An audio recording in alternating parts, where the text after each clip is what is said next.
చంద్రబాబు నాయుడు గారికి 23 మంది శాసనసభ్యులు ఉన్నారు. ఒక 5గురిని లాగేస్తే ఆయనకు 18 మంది 17 మంది వస్తారు. అప్పుడు ఆయన ప్రతిపక్ష నాయకుడి స్టేటస్ కూడా ఉండదు, లాగేద్దామని. నేను అన్నా అధ్యక్ష, అలా చేస్తే నాకు ఆయనకు తేడా లేకుండా పోతుంది అన్నాడు. సంప్రదాయాలు ఉదాహరణలో జగన్మోహన్ రెడ్డికి తెలియదని చాలామంది అనుకుంటున్నారు, కానీ తప్పు. తెలుసు. ఎందుకంటే 2019 జూన్ 13న ముఖ్యమంత్రి హోదాలో ఆయన ఇదే సభలో ప్రసంగిస్తూ చెప్పిన మాటలు మనందరం గుర్తు చేసుకోవాల్సిన అవసరం ఉంది. చంద్రబాబు నాయుడు గారికి 23 మంది శాసనసభ్యులు ఉన్నారు, ఒక 5 కానీ లాగేస్తే ఆయనకు 18 మంది కూడా ఉండరేమో, ఈ హోదా 17 మంది ఉంటారు, అప్పుడు ఆయన ప్రతిపక్ష నాయకుడు స్టేటస్ కూడా ఉండదని చెప్పి ఇదే జగన్మోహన్ రెడ్డి గారు ఈ హౌస్లో మాట్లాడిన సంగతి మీ అందరికీ తెలుసు. మరి అది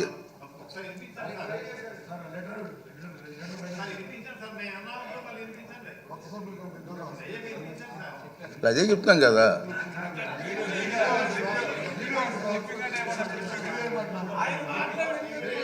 ఆయన మాటలు వినిపించాలా? అయితే మరి రికార్డు చేయాలి, మరి వినిపిద్దాం.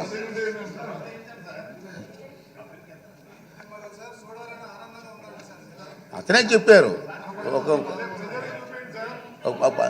నీకు హోదా పోయేదానికి అవకాశాలు ఉన్నాయి.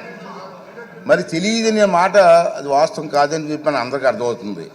ప్రతిపక్ష నాయకుడిగా గుర్తింపు పొందాలంటే సభలో కనీసం 10% సంఖ్యాబలం ఉండాలన్నది నిబంధన గురించి ఆయనకి స్పష్టంగా తెలుసునని సభాముఖంగా ఆయన చెప్పిన ప్రసంగం రుజువు చేస్తుంది.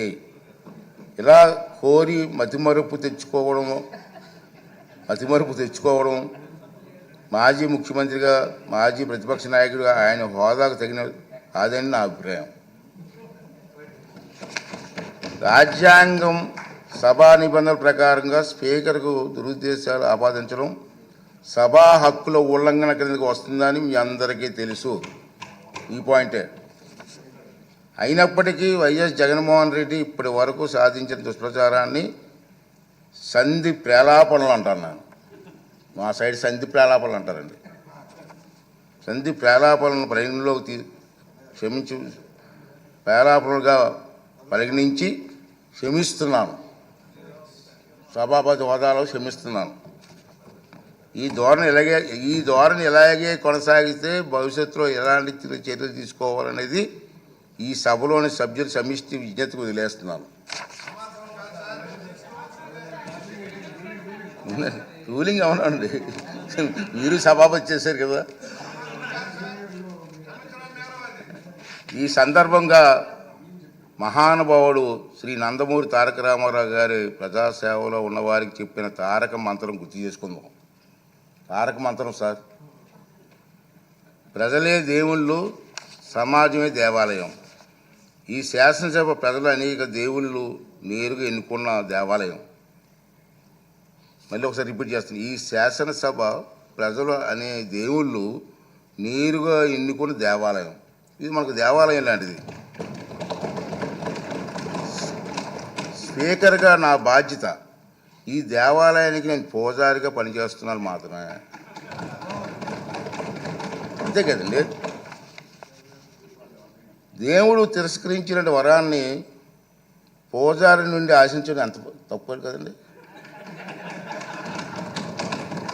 దేవుడి నిర్ణయం 11 మంది ఇచ్చాడు, కానీ నేను ఏం చేస్తాను? పూజారిగా నేను ఏం చేయగలను?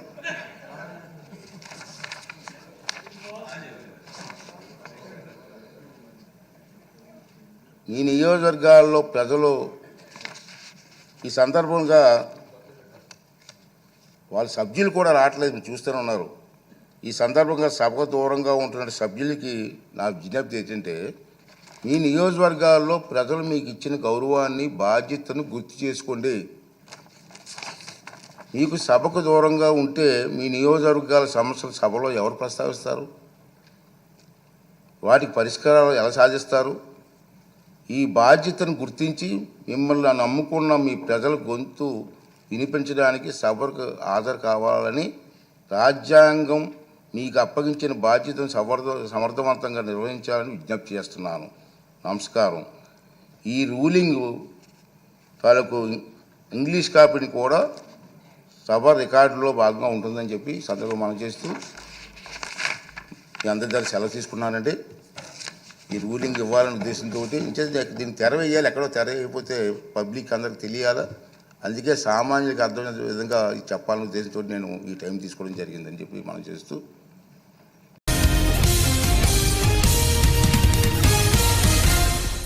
చంద్రబాబు నాయుడు గారికి 23 మంది శాసనసభ్యులు ఉన్నారు. ఒక 5గురిని లాగేస్తే ఆయనకు 18 మంది 17 మందో వస్తారు. అప్పుడు ఆయన ప్రతిపక్ష నాయకుడి స్టేటస్ కూడా ఉండదు, లాగేద్దామని నేను అన్నా. అధ్యక్ష, అలా చేస్తే నాకు ఆయనకు తేడా లేకుండా పోతుంది అన్నాడు. సంప్రదాయాలు ఉదాహరణలో జగన్మోహన్ రెడ్డికి తెలియదని చాలామంది అనుకుంటున్నారు, కానీ తప్పు. తెలుసు.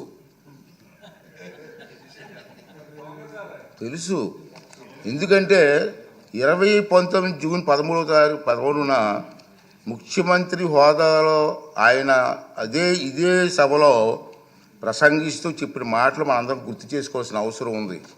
చంద్రబాబు నాయుడు గారికి 23 మంది శాసనసభ్యులు ఉన్నారు, ఒక 5 కానీ లాగేస్తే ఆయనకు 18 మంది కూడా ఉండరేమో, ఈ హోదా 17 మంది ఉంటారు, అప్పుడు ఆయన ప్రతిపక్ష నాయకుడు స్టేటస్ కూడా ఉండదని చెప్పి ఇదే జగన్మోహన్ రెడ్డి గారు ఈ హౌస్లో మాట్లాడిన సంగతి మీ అందరికీ తెలుసు. మరి అది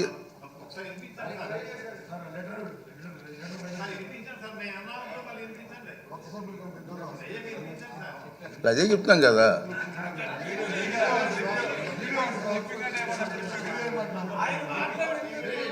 ఆయన మాటలు వినిపించాలా? అయితే మరి రికార్డు చేయాలి, మరి వినిపిద్దాం.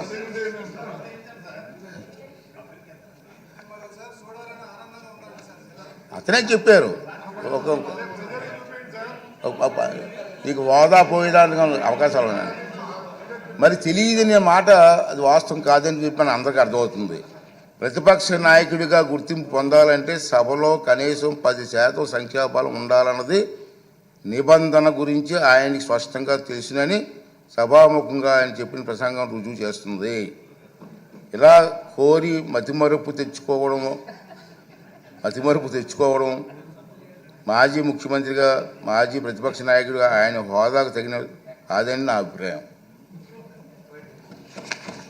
రాజ్యాంగం సభా నిబంధనల ప్రకారంగా స్పీకర్కు దురుద్దేశాలు ఆపాదించడం సభా హక్కుల ఉల్లంఘన కిందకు వస్తుందని మీ అందరికీ తెలుసు. ఈ పాయింటే.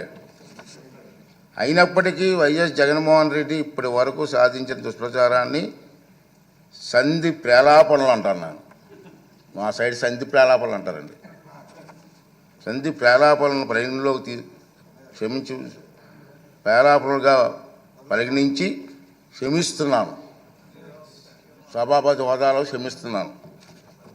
ఈ ధోరణి ఇలాగే కొనసాగిస్తే భవిష్యత్తులో ఎలాంటి చర్యలు తీసుకోవాలనేది ఈ సభలోని సభ్యుల సమిష్టి విజ్ఞతకు వదిలేస్తున్నాను.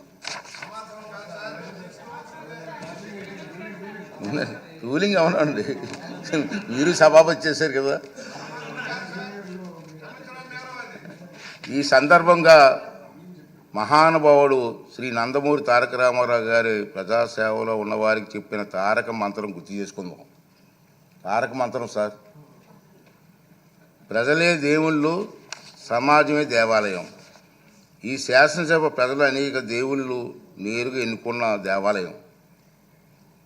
మళ్ళీ ఒకసారి రిపీట్ చేస్తాను, ఈ శాసనసభ ప్రజలు అనే దేవుళ్ళు నేరుగా ఎన్నుకున్న దేవాలయం. ఇది మనకు దేవాలయం లాంటిది. స్పీకర్గా నా బాధ్యత ఈ దేవాలయానికి నేను పూజారిగా పనిచేస్తున్నాను మాత్రమే, అంతే కదండి.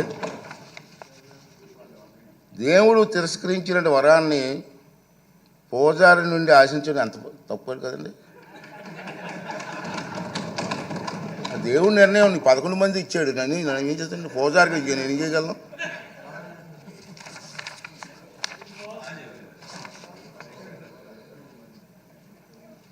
ఈ నియోజకవర్గాల్లో ప్రజలు ఈ సందర్భంగా వాళ్ళ సభ్యులు కూడా రావట్లేదు, మీరు చూస్తూనే ఉన్నారు. ఈ సందర్భంగా సభకు దూరంగా ఉంటున్న సభ్యులకి నా విజ్ఞప్తి ఏంటంటే, మీ నియోజకవర్గాల్లో ప్రజలు మీకు ఇచ్చిన గౌరవాన్ని, బాధ్యతను గుర్తు చేసుకోండి. మీకు సభకు దూరంగా ఉంటే మీ నియోజకవర్గాల సమస్యలు సభలో ఎవరు ప్రస్తావిస్తారు? వాటికి పరిష్కారాలు ఎలా సాధిస్తారు? ఈ బాధ్యతను గుర్తించి మిమ్మల్ని నమ్ముకున్న మీ ప్రజల గొంతు వినిపించడానికి సభకు హాజరు కావాలని, రాజ్యాంగం మీకు అప్పగించిన బాధ్యతను సమర్థవంతంగా నిర్వహించాలని విజ్ఞప్తి చేస్తున్నాను. నమస్కారం. ఈ రూలింగ్ తాలూకు ఇంగ్లీష్ కాపీని కూడా సభ రికార్డులో భాగంగా ఉంటుందని చెప్పి సందర్భం మనం చేస్తూ మీ అందరి దగ్గర సెలవు తీసుకున్నానండి. ఈ రూలింగ్ ఇవ్వాలనే ఉద్దేశంతో దీన్ని తెర వేయాలి, ఎక్కడో తెర వేయకపోతే పబ్లిక్ అందరికి తెలియాలా, అందుకే సామాన్యులకు అర్థమయ్యే విధంగా చెప్పాలనే ఉద్దేశంతో నేను ఈ టైం తీసుకోవడం జరిగిందని చెప్పి మనం చేస్తూ